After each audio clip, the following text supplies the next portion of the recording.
Here we go. Here we go. Here we go. Go, go. Yeah? Yeah, baby. Okay. How's it going, honey? It's going great. Yeah, no, it's good.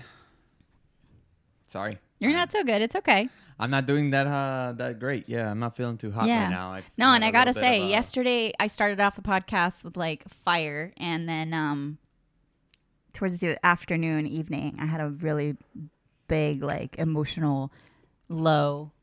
So yeah, and all the feels. Yeah, and I started out not too great, and then as the day went on, it got better. I went to physical therapy and it got better. So. Yeah, we kind of crisscrossed our energies. Yeah, there you go. It was like, and then this morning I feel reinvigorated, which is great.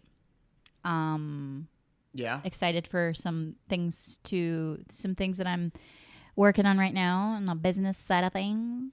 And getting it going, yes. Take a leap challenge starting on Monday. I'm so excited. All right, so how about we take a leap to this intro? Oh yeah. Hello, friends. Welcome to the Couple Shift. I'm Maria Leandra. And I'm Jules. And we are a husband and wife team on a mission to shift the way we live our lives and co-create what really matters. We don't always agree, but together we're figuring it out. Thank you for joining us. We're so glad you're here.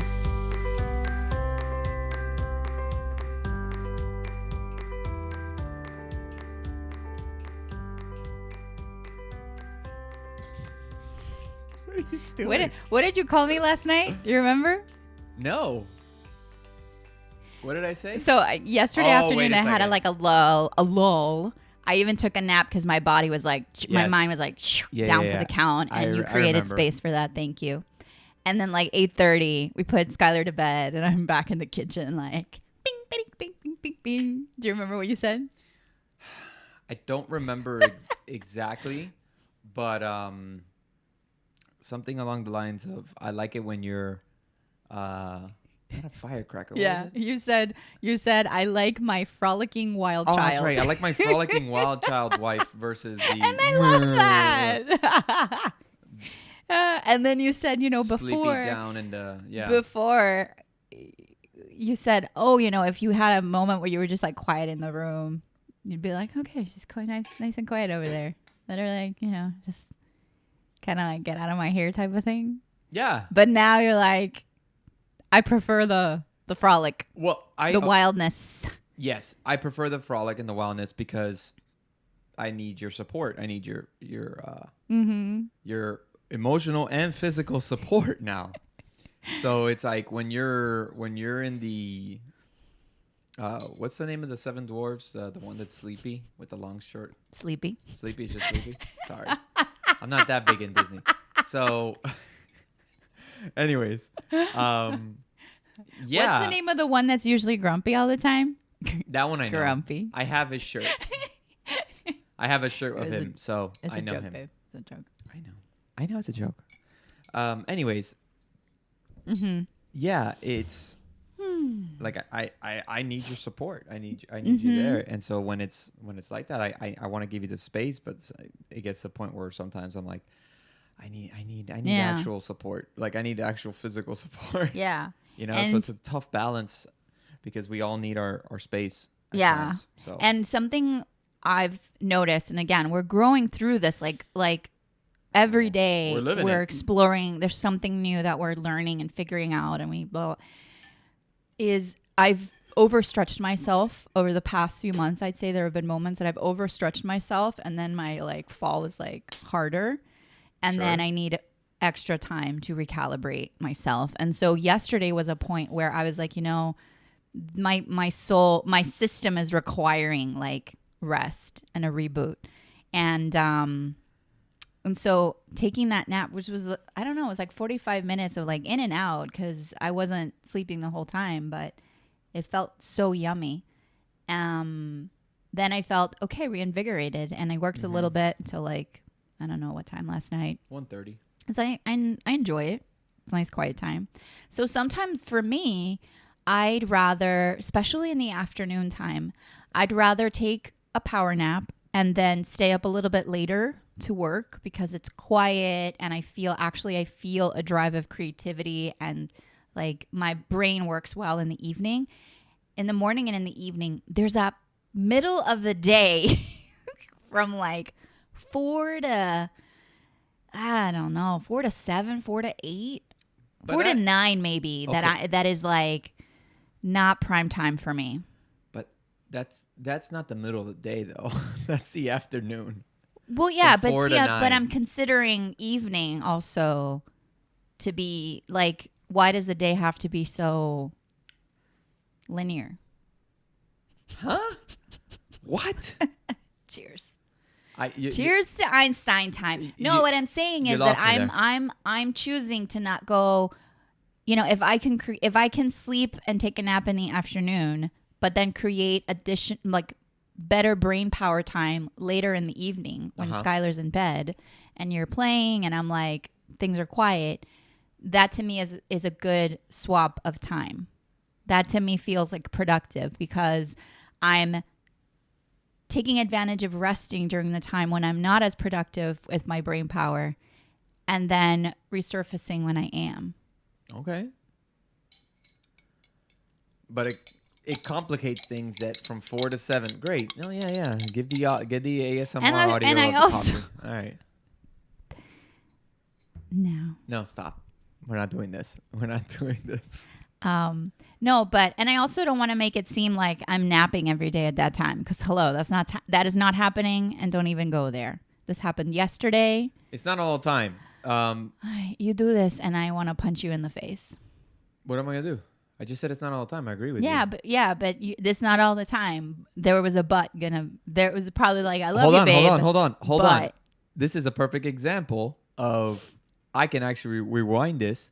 After I put this episode up, we can go to this moment and you're going to hear that I say that without saying but, and you already assumed it was coming. I completely assumed. And your attitude changed automatically. Which is automatically. Which is BS. It's complete BS because I didn't say it. And the video, and there's actual evidence, you can get fact checked right here with your fake news of me. Oh, don't do that. That's just stupid. What? To use all those stupid cliche terms. It is a cliche term. Let's leave that out of the couple chefs. This is a safe space. What? No, leave that out. Leave that word out of the couple chef too. Safe space. Safe space. Yes. I don't want to hear that. This is a fiery space. This is a fiery space, and this is whatever. This is our just space. Just a reminder. And if I want to say something, I want to say something. Jules and I are going through the FU revolution, both of us individually and together. The FU Not revolution. to each other. What? Oh, we've talked about this in at least 3 podcasts. Okay. Remember, Tom said.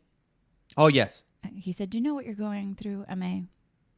You're going through the FU revolution." He used the words, of course. I was thinking of Lewis Black because he's also all about the FU revolution. Yeah. So the FU revolution is when you really don't care what other people say or think, and you're not doing it to be difficult or just like it's very authentic, you know? Okay. So can we go back to what I was talking about, which is I never said but. I said, yeah, you take naps. Me, on the other hand. Can we talk about how much you love my butt, though? I do love it. Very much so. All the time. Anyways, I didn't say but. And I wasn't going to say that, you shouldn't, or some kind of counterpoint to your naps. Mm-hmm. I was just going to say, I don't like taking naps because when I get up, I feel groggy. I have heartburn, or it doesn't work. I'm not a fan of naps, and I feel like it's like, I don't know, it's not a waste of time, but it just doesn't jive well. I guess I do think it's a waste of time. You do? Yeah. In the middle of the day, taking a nap, I'm like, well, that's when I can do stuff, Yeah. I don't know, but I've always been, I never slept a lot. I see it differently. So I know you do. But I've never slept a lot. I usually get about 5 to 6 hours of sleep, and that's good enough for me. Mm-hmm. There are times where it's like I overextended myself, and then I need a nap because I only had like 3 hours of sleep or 4 hours or something, or I just slept really bad, or those don't really happen that often. But where I get a nap, you know what I mean? But yeah, I'll do it every once in a while. I just don't like it because I wake up and I'm like, what the hell? There goes an hour. There goes 2 hours. And yeah, so I'm not a huge fan of it. So anyways, baby, let's get focused here because we're kind of all over the place. A little bit. What did you want to talk about today? So the main topic for today is... This is day 14 or 15? I don't even remember. 15. 15, halfway through it. Okay. Halfway. So the topic for today is I wanted Jules to share some of the physical ways that he's had to adjust how he does things. Mm-hmm. And this is, of course, because my dear darling husband has been diagnosed with what is believed to be ALS. Mm-hmm. And we say that because ALS doesn't have a proper formal diagnosis. So doesn't mean we're in denial. We are very clear on what's happening here. Yep. And also we are very much in possibility. And so I think part of what we get to do as a couple is to bring awareness to this condition. It's very important to bring awareness to this condition. Something like 30,000 people in the U.S. are currently diagnosed with ALS, also known as Lou Gehrig's disease. Amyotrophic lateral sclerosis is the full name. Amyotrophic? I gotta get that right. Amyo or amio? I think it's amyotrophic, but yeah. So we have, and from the beginning, Jules has been very clear that he's very, not only open to talking about it, but very much that's a part of you're just like, whatever I can do to, support, advocate, help. And it's a journey for you because it's interesting because it's like, oh, yes, I want to be supportive, but no, I don't, because I don't want to be going through this. So it's like, right. Nobody can ever understand unless you're in his shoes. And I see my role as just supporting you and advocating right along with you and for everybody who is suffering this condition and their caretakers. So I'd love for us to talk about some of the things that you've had to change, adapt as in the past few months. So, I mean, I think the main thing is it's early. I don't want to say early onset, but for my age, for me to be diagnosed, it is pretty rare. Number one, and there's different ways that ALS attacks your body, and it could be attacking you from the lower extremities first. It could be the one that's much worse, which is basically your throat, right? And then also in your upper extremities, like your arms and your hands. And in my case, which I've mentioned this before, is the Manny Navarro phenotype, as they told me, where it attacks my upper extremities first, and then and the thing is with ALS, it's not evenly distributed, meaning I'm not getting weakness evenly around both my hands or both my legs, etc. What I have is that it started on my left side, on my left arm, and has progressed in my right hand, my right arm, and my left leg in particular. Right now is where we've seen it. I still have pretty good strength in my legs. I can still do exercise and stuff like that, certain exercises, but definitely at a changed pace. And then my arms, I've mentioned this many times before, they're very, very weak, and it's very difficult to do the day in and day out things of like putting your pants on, zipping up your zipper, putting on a button, what else? Opening doors, unlocking doors, anything that's small that requires dexterity. I just, as you can see, my hands in the video, if you're watching, it ain't easy at all. It's very difficult and very frustrating. Mm-hmm. So I've had to compensate and figure out ways around that. And some things are easier than others. Adjustments, I mean, right? So, I have one of my utensils. Well, first of all, I don't really cut my food anymore because I really can't. It's hard. It's very difficult for me. And instead of using a fork, I use a really big spoon that has a foam attachment on there, which recently I've been doing more now, and it makes it a lot easier because I got to be honest with you, it's not fun to eat. it's difficult and it's frustrating. So sometimes I don't even want to eat when I know I need to eat something. And that's another thing I got to be monitoring too, because I need to maintain my weight, because the more you lose weight, the faster it's been shown to progress the disease. So maintaining weight is key. And I got to say to that point, because I haven't experienced you not choosing to eat. Like, you've mentioned this to me, right? So I'm cognizant of the fact that, especially more recently, you've mentioned the sort of like experience of like, eating is not fun at all. Yeah. But I just want to say that I haven't experienced you not eating or not making an effort to eat, ask, Right. So I'm acknowledging you for that, because you're not, you do eat and snack, and whether you figure it out yourself or you ask for support on something. Yeah. That at least it hasn't changed, which I found surprising, because when you mentioned it to me recently, I was like, wow, I didn't know. Like, you were sort of hiding it well, I guess, that you were feeling that every time you sat down to eat. I hadn't picked up on that. Of all the things I pick up on, that was not one of them. Because what happens is like, I know I have to do it. I know I got to eat. So I try to do it as fast as I can. What I realized is like, I choose foods that are easier to eat, and not necessarily in the consistency, but actually just, it's more about grabbing. So there's these meat sticks, I guess, that we get from Costco, which I freaking love, and I love dipping them in hummus with my hot sauce. Right? I know that's a weird combo, but it's freaking delicious.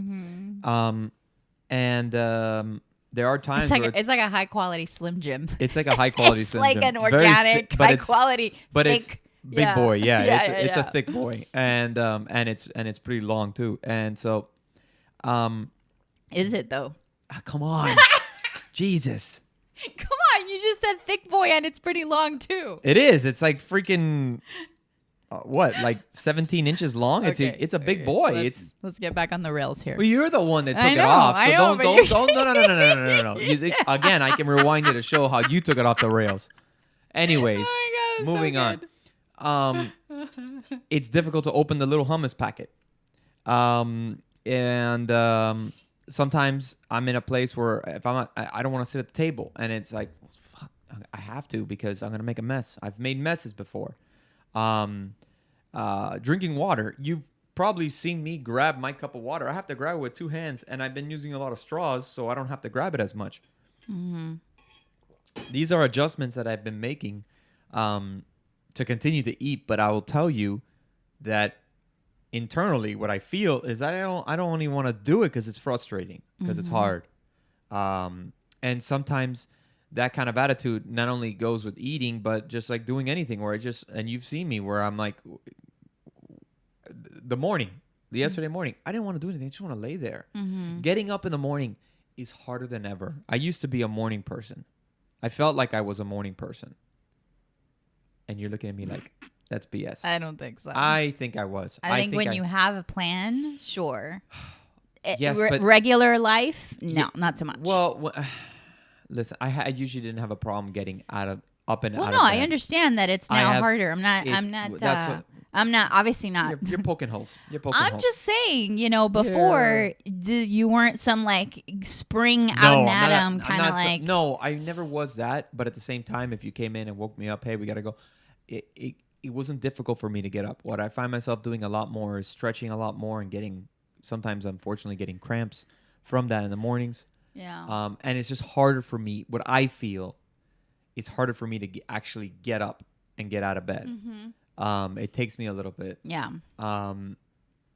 Because this is like my body's like, kind of like breaking. Like I feel like a robot that needs to like get oiled to break the rust, right? In the joints and things. And I feel like that a lot. So using the computer, typing I can't do that anymore the way I used to. Like I used to be able to type, I don't know how many words per minute, but I used to be pretty good at typing. Never as fast as me. Probably not. But I can't do that anymore because I can't keep my get my hand straight basically to put on, on the ASDFG keys, right? You know what I'm saying, on my left hand. They don't stay straight. They're like, the last 3 fingers are curled. So it's very difficult for me to do that. So I have to, when I type, it's like it's like what, your parents would type, because they didn't use a keyboard. They didn't learn that in school or whatever. I don't know. But it's like just single fingers just going. That's how I have to type. Now, for the record, both of my parents know how to type. So good. Just saying. My dad, I think, knows how to type. My mom, maybe, I think, is just like. Just in case they're listening. Whatever. They learn how to type from a typewriter. Yes. Yeah, but of course. Hey. No, it's fine. I'm just saying the QWERTY keyboard setup. I can't do that anymore. It's very difficult. What else? I'm multitasking. And I know this is not something you should do anyways, but let's say you're driving and you shouldn't multitask when you drive. Here we go. Okay. But honestly, should we do a PSA here before we do not try this at home.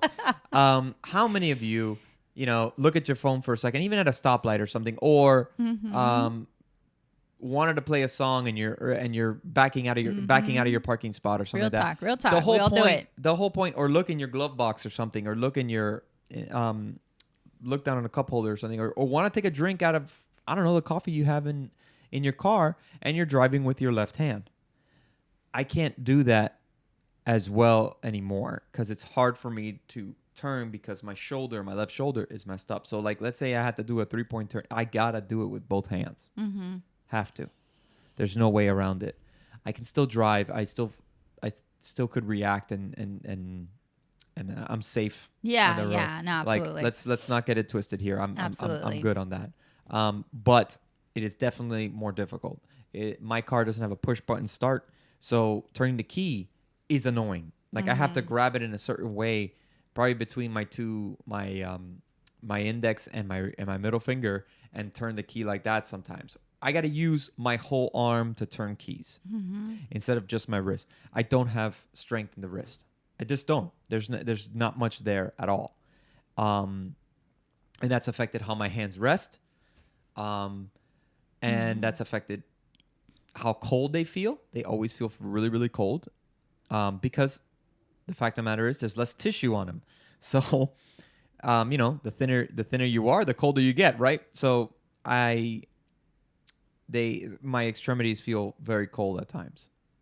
A lot of times, most of the time. Yeah. So those are some of the adjustments. Other stuff, it would be like playing Xbox and stuff. I've had to make adjustments to it because I still want to play and stuff like that. And nowhere near what I was before, like as in being able to move around, and I'm much slower and reactive because my fingers just don't work as great. But I still do it because it was something I've always loved. So and actually my physical therapist told me keep playing.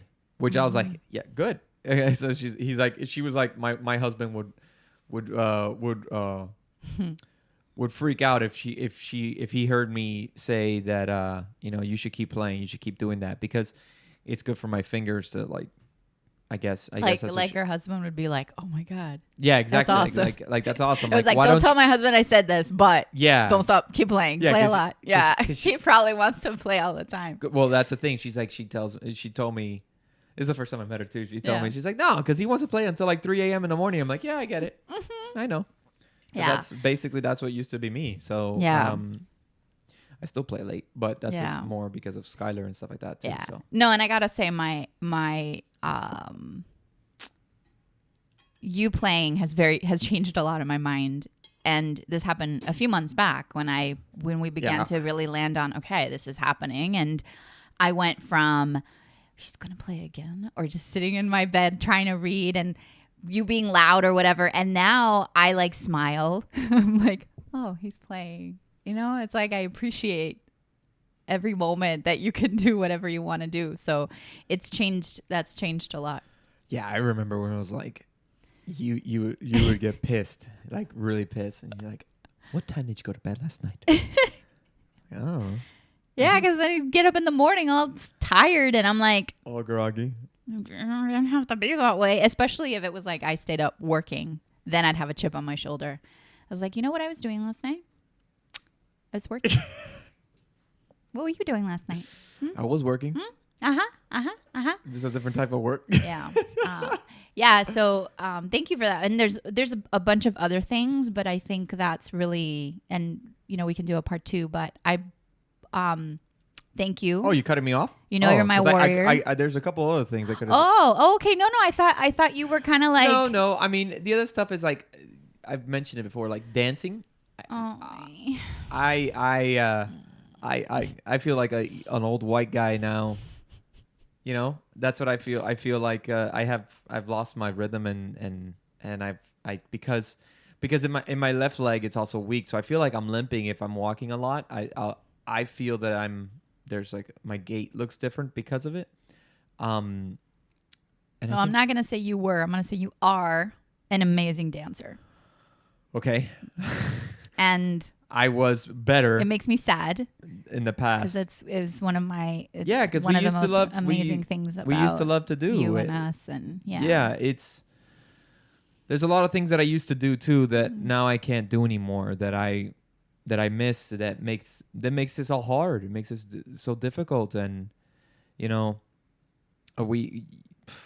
sports, running outside with Skylar, I can do a little bit of it, but I can't do what I really want to do. There was a moment, I know this is going to probably make you cry, but I'm going to say it anyways. I'm already about to cry, so okay. Go for it. So it was in February before I was diagnosed. We went camping. Mm-hmm. And I was already feeling the weakness, right? And Yeah. I remember the last day there, we had cut down a tree. I remember into the tent. It was an episode, so check that out. One of the earlier episodes, and I got exhausted from cutting that tree down, like really bad. I was like, man, like my arms are killing me, and I needed help. And so, as we're leaving, Andrew, Skylar's our good friend, and Skylar's godfather, he picks him up and he tosses him in the air. And I used to do that with Skylar when he was much smaller, but I can't do that. I can't do that anymore, and it sucks. You see, I'm getting emotional. It sucks, and it's those are the moments that you're like, fuck. Yeah, this blows. But at the same time, you have to adapt, and so I have adapted with my utensils. I've adapted sharing moments with Skylar. I can't throw him up in the air, but I can play with him and mess with him and wrestle with him a little bit and do other things still that I find enjoyment and that's okay, and we work through it, and we continue to hope and push and look towards the future and figuring this disease out and getting better. Not just living with, okay, I have ALS and that's it, and it's just a matter of time. Because that, be honest with you, does that come up in my head? Yeah, all the time. Do I think about things when I look at other people, when I look at family, I look at friends, and be like, when I hear, oh, I don't have time for this, or I don't have, I'm busy doing this and that, and I'm like, I get, life goes on for everybody else because they're not living with it like we are day to day. But at the same time, I'm like, I know about time and running out because I'm living it. And, it's frustrating. It really is. But we gotta be positive, and we gotta really, I don't know, I'm just kind of rambling because it's difficult. This is all difficult. You're not rambling. I'm not rambling, No. So I love you. I love you too. All right. Let's bring it back. Let's bring it back, everybody. I know these things get emotional. Yowza. Yeah. It's all of it. Yeah. Oh, and so I don't know, in the video you may see I have this like tendonitis strap It helps because the muscles in my left arm, for some reason, when I don't have this thing on, get really, really, really, really, really tight. And so my physical therapist recommended me putting this on, and it's helped. It's helped a lot. So there's other adjustments. I showed you guys the sleeping arm.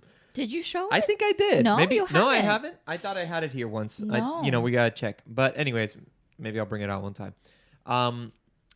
It's a like a splint that keeps my hand in a specific position, where basically, because as you can see, the hand looks like it's like all like. And if you want to see and you're listening, just go to the description. The link to YouTube is going to be there. Yeah. The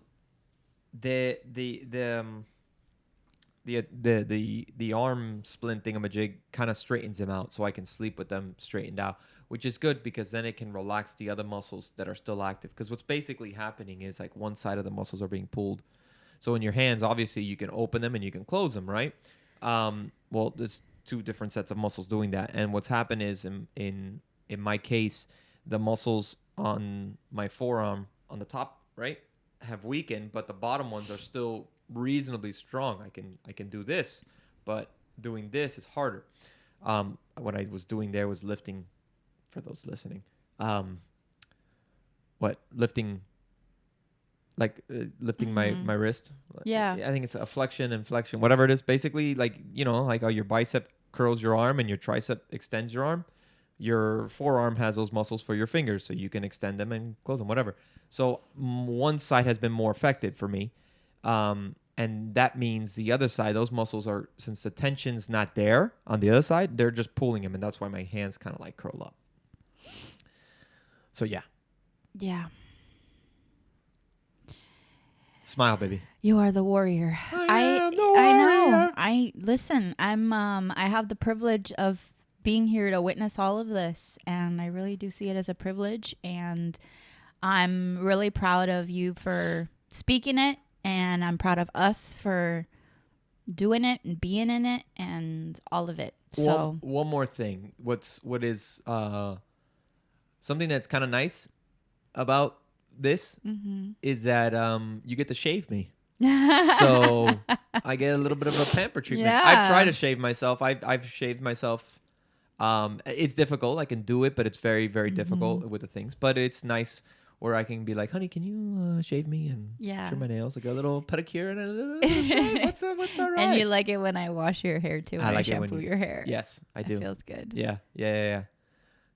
Which I don't have to do all the time. Like you're still very I can still do it. I can still, but there are times where I really definitely do appreciate it.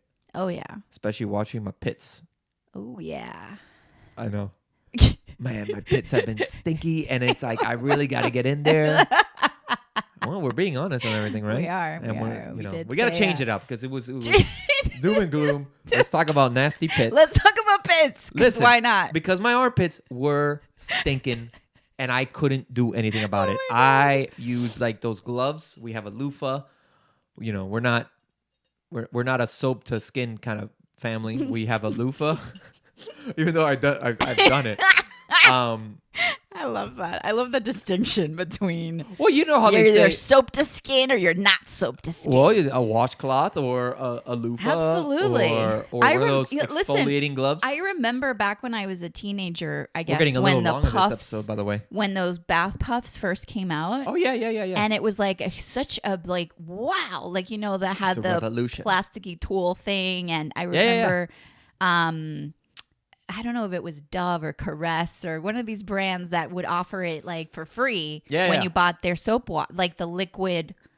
I remember that being like a thing. And I was like, oh my God. Yeah. And now, it's just what you do. So we have the little poof and we have the scrubby, the gloves you were talking about. The gloves. The gloves are like basically like sandpaper. Okay. No. Not.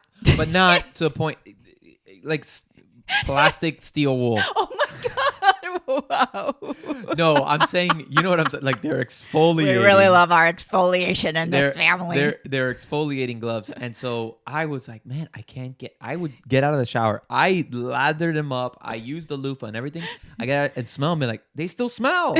Yeah. I couldn't figure it out. And you're not a stinky guy. I'm not a stinky person because, you know, I shower. Never. And no, and even at your stinkiest. Yeah. And also because, well, that's different because you think you like my musk or whatever. I love your musky smell. Weird. So it might be to someone else that you're like, oh my God, get them away from me. And I'm so self-conscious because I go to physical therapy. I'm like, I hope they don't stretch my arm in a way that they're like basically in my pit. You know, because I'm like, I know I smell it. I know it's there. But at the same time, I'm like, you know what? I'm sorry, man. It's hard. Yeah. So when you get in there and you clean my pits and it's like, but there was even you've even cleaned it and you're like, let me do it again. And I would, because I don't know what happened. I don't know what's going on there. I don't know what's going on. Maybe it's a side effect of one of the drugs. Who knows? Stinky pits. But anyways, so I'm glad we didn't end in such a doom and gloom mode. Oh my goodness. And you know, I'm still living life. That's the point. I'm still living life, and you know, I hate that saying, make lemonade. Right? Whatever it is. Mm-hmm. What is it? You get lemons, you make lemonade. Yeah, exactly. But it's so true. Like, we got to make the best of it. Mm-hmm. So anyways, baby. I love you, my dear. Before, okay. Perfect, plug. because I get to press the button to play the music. Hold Go on. Don't play me out yet. No, don't Oscar me out. A little plug for tomorrow because I'm inspired to share my perspective of some of the things I've adjusted. Because as you were talking through these things, I was like, oh, yeah, So I'm going to share some of my perspectives of how I've adjusted. Sounds good, baby. With things to support you. Coming up tomorrow on day 16. As usual, people, rate, review, and subscribe. I love you, my darling. And we love all of you. Thank you. Thank you.